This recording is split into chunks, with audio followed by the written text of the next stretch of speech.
What is good, guys? Welcome to my channel. So in today's video we are doing a recap of Love is Blind episode 9. Let's get into chaos, let's get into the drama, because there's a lot to get into. And if you haven't already, please subscribe to your girl, please like, comment, let's get into it.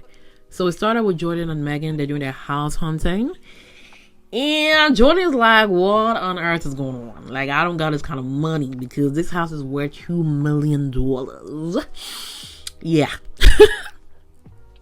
And the house is beautiful. Like, love it. I love the office, everything about it. 10 out of 10. And Jordan basically says, I don't want to be a financial burden to you. Like, I'm very financial conscious. Like, I don't got money for this. And she's like, okay, my house in LA will sell it for 1.5. The 500,000 we'll kind of get a loan for it.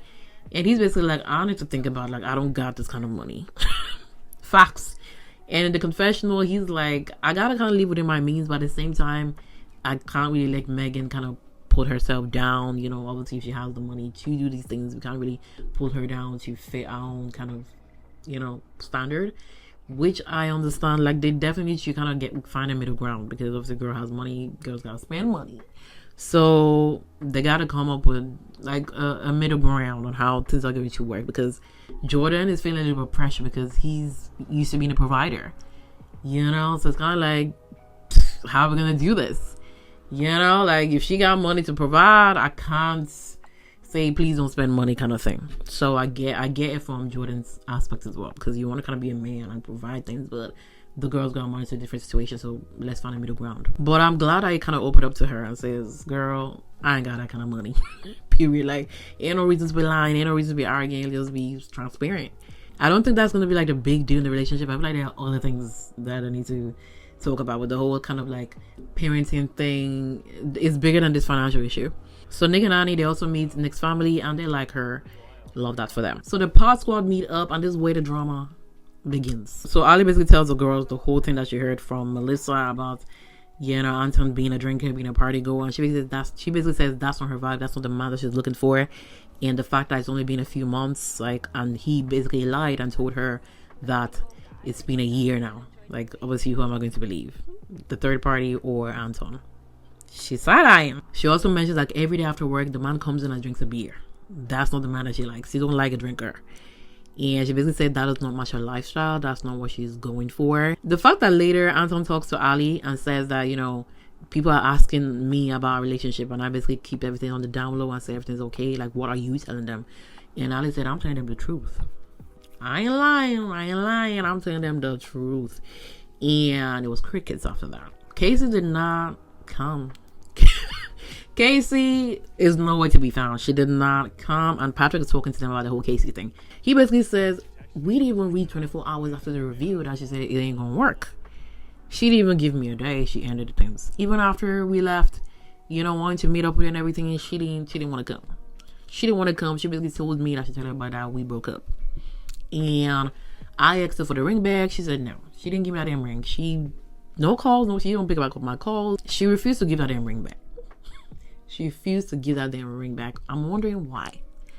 Why did she keep the damn ring? Maybe to show her ex-boyfriend that she's engaged, but at the same time, with the boyfriend, no question, like, where is the man? There must be a reason to keep that damn ring. Because even in the reveal that she was kissing the man and everything, I was thinking, like, girl, that definitely ain't your type. But in the confessional, she just kept looking at the damn ring. Like, it looks like she just want to marry the damn ring. She likes the look of having a ring on her finger, but the man did not match the vibe. But she gonna keep that damn ring to show everybody that she's engaged. He basically says after that whole breakup thing, they never saw each other again. Like, it was crickets. Yeah. So Annie and Brandon have conversations, short and brief. It is what it is kind of vibe. And Annie, the confession is like, you know, Brandon was telling him that he loved me, all these things, but, you know, after seeing him now, he's not even showing it. Why would he show it? You're married and engaged. I mean, you're engaged to someone else. And she was like, you know, I'm glad I picked Nick. What are you expecting for him to? What are you expecting Brennan to do in that situation? Because I don't get it. Mike and Megan, they also have their closure conversation, and I can see that Mike, you know, what Megan was saying about Mike is right. Megan saying that you like my other exes, all these things. I feel like Mike is like her other exes. I get the vibes. I get the vibe why she didn't pick Mike. There's something about him There's something I'm silent about him. The fact that he was like, do you think you're making mistakes? She engaged with the guy while he asked that kind of question. I'm surprised Anna came back. I'm surprised Anna entered the chat because girl left and I thought she would stay being gone. But she back and I'm ready to hear the tea. I want to know why she left. And so Patrick and I have a conversation and she basically says, I walked away because I was feeling overwhelmed with the whole situation. You walked away because you were seeing that you were feeling an Asian man over a white man. That's the truth. Because she didn't really give enough explanation. Like, but she was basically like, what did she say? I walked away because I was struggling emotionally. Okay. But she's like, I concluded that you were good because you got engaged. And he's like, nah, you were my number one. And she's like, if I was your number one, you wouldn't get engaged to someone else. He was like, Casey was my number two, like distant number two. Come on now, if Casey was feeling you, if Casey didn't break up with you, wouldn't be having this conversation. If you really liked Anna, you should have left the damn pods. Same way that other guy did. Blake left the pods. He said, I ain't faking this. But you said, I must get married. And look at where we are. You should have left the damn pods and both him and I could reconcile. Like, it would make more sense if he left on the left, but it came back right now in the whole pod squad meeting. Yeah, that would be a better love story than what you just did. Like, Patrick, you shot yourself in the leg. And he basically continued to try to convince you that if you stayed, I would have definitely picked you. That you are my number one. You are my number one. And remember, you told me that what will be will be. You put everybody else above yourself.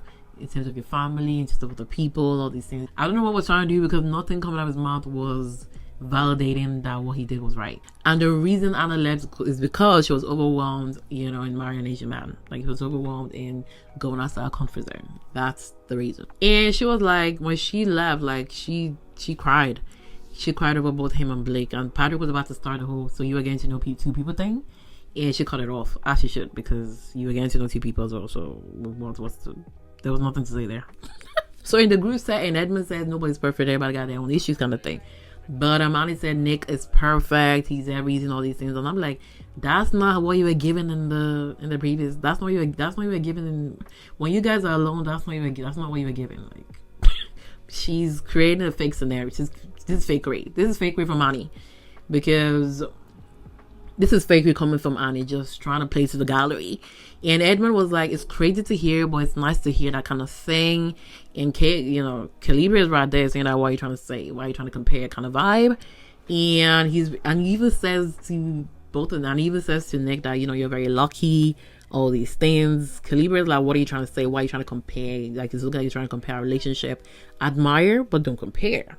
Period. The fact that Edmond confronted Kalybriah and says, you don't say nice things to me, you're not positive. Boy.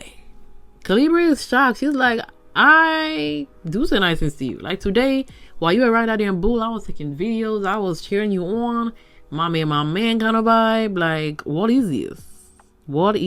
Like, Edmond just wanted to treat her as a child. Like, he wants to be petted every day. He wants everybody to admire both them as a couple. Like, he's definitely someone that loves public perception, like this showman's kind of vibe in the group. So whatever Annie was doing for Nick there, that's what he wants. He likes all those things. But yeah, it's giving fakery. It's giving playing to the gallery kind of thing. So she walks off. She's pissed off. And he walks over to her and say, I love you, all these things. Manipulation. And Kalybriah said, cut the crap. Like, I've told you before that when we're having serious conversations, when we're having arguments, don't come with I love you. Like, let's solve the problem. Straight facts. And she said, let's have an adult conversation. Let's just stop all this babying kind of thing. Facts. That's the thing. Edmond does not want to resolve issues or problems. Like, nothing's going to be solved. This is not going to work. I don't know why Kalybriah is even communicating with this guy. Like, it's over. It should be over. I know, but you keep talking to me. No, I'm not Edmond, looking. I don't want to. I need you to grow up and be an adult and talk to me. She tells him to grow up. She comes to grow up, and he needs to, because man is behaving like a child. Like, the fact that he goes to the boys and say, I might die. And the boys are like, go to her, say you're sorry, all these things. It's basically, I might die. It's like, cut the cameras. This is when next week I've cut the cameras, because I can't deal with it. Like, KB is literally in the bathroom crying, and she basically says, I don't get him. I don't understand him anymore. Like, I don't know. How did I get here? Kind of vibe. Man is out there saying, I might die. It's like, please stop. Stop acting like a child. Like, go to the girl, set them straight, take control, apologize and be a man. So Anya and Nick, the love bomb accusation begins because let's roll back. Nick did love bomb. He did love bomb Kate. He did love bomb. He love bomb both Kate and Annie. Annie's a victim of love bombing, but Annie has a lot of other problems. Nick apologizes to Kate, and she basically says, yeah, she felt blindsided because you told me you love me, then 24 hours later you proposed to another girl, and I'm confused. Yeah, I would be confused because he basically loved the girl, say he doesn't love the girl later after the girl said, you know, she won't be developing a relationship with God because her mom died from cancer. It's like God will give her spiritual encounters, but you can't gaslight and manipulate someone based on religion. Like, you can't do that. You can't do that. But anyways, he saw that the girl ain't gonna get a relationship with God, so he moved on with Annie. Then said he loved Annie 24 hours later, engaged with her 24 hours later. Love bombing on serious side eye. So Kaylin is definitely justified. I fucking ain't my guy. Joe is basically in the confessional saying that Nick might be the nicest guy ever, but he ain't my guy. The hatred, people don't like Nick. I feel like what in this dynamic is that everybody's on Brendan's side. We could clearly see in the past when, you know, Nick proposed to Annie and came into the room and he's like, I'm married. Ain't nobody went for that man. It was silence. It was silence because everybody was thinking of Brendan, as they should. But it's like, you know, Nick too should have read the room, but it just shows that ain't nobody feeling you, Nick. Everybody's roasting Nick and everything. I don't even know how they got here, but this is clearly a little bit of bullying here. Like, this is not necessary. Like, they're in the group gathering, don't kind of diminish the guy, because they were basically like Brendan will be better in bed in contrast to Nick. Like, Kay and Madison have a conversation and Madison's like, nobody liked Nick, nobody liked him. Like, Kaylin was like, that man is calculated and he's giving fakery. Yeah, that's the energy he gave in that impulse. It was calculated, it was fake. Is heel. There was nothing genuine about it. I mean, in the pause wasn't genuine. I'm not sure if he likes Annie. Like, I'm still confused. So Ali has passed the news on to Annie and says, I heard he was love bombing Kate. He was love bombing her. He's fake. He's calculated. Like, she got a T. Nick came to kind of say, you know, let's ride the ball, have fun, all these things. Annie did not answer, and he's like, not today. Yeah.